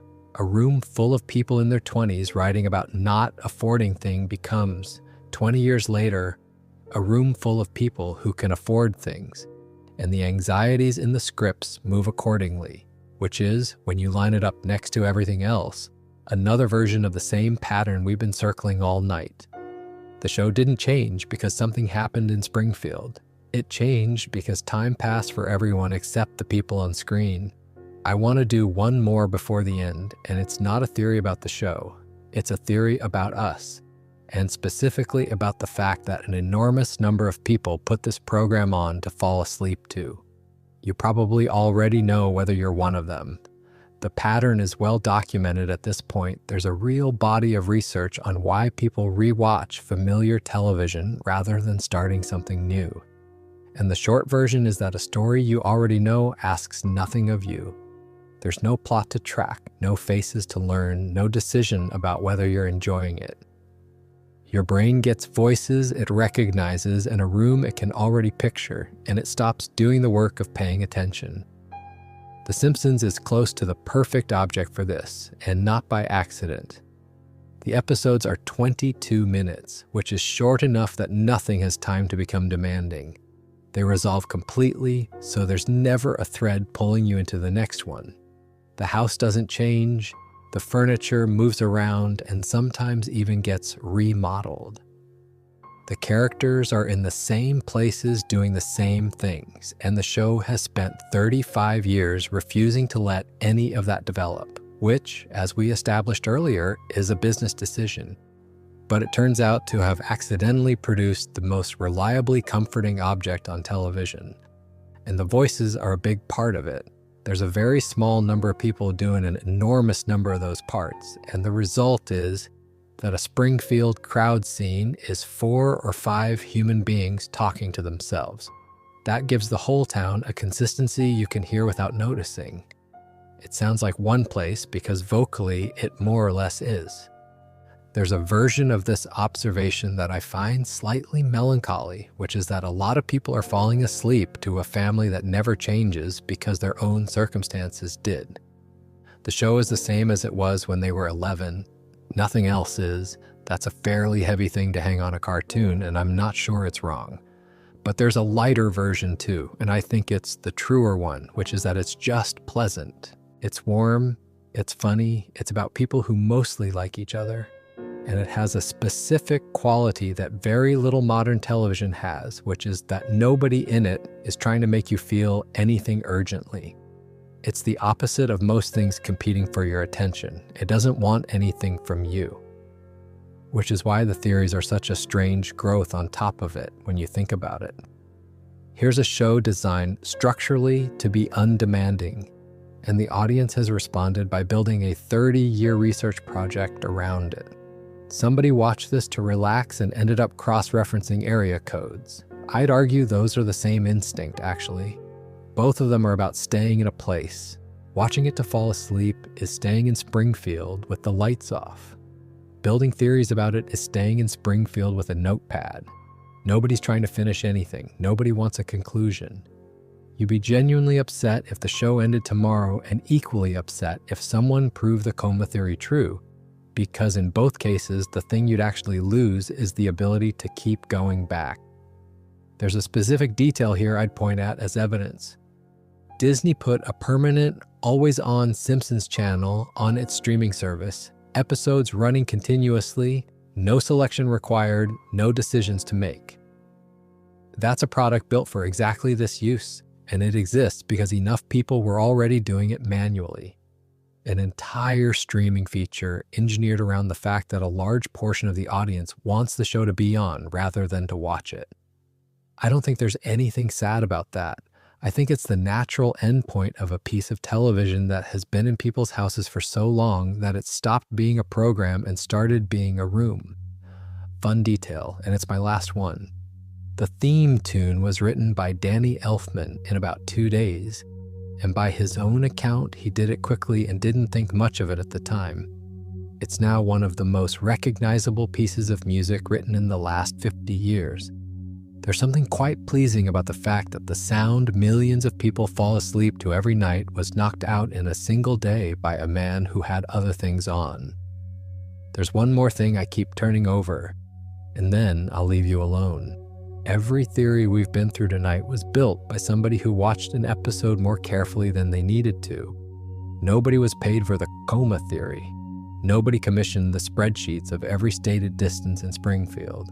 Some person sat down and worked out where the plant's cooling tower would have to be for the geography to hold, and then posted it for free for strangers at some unreasonable hour.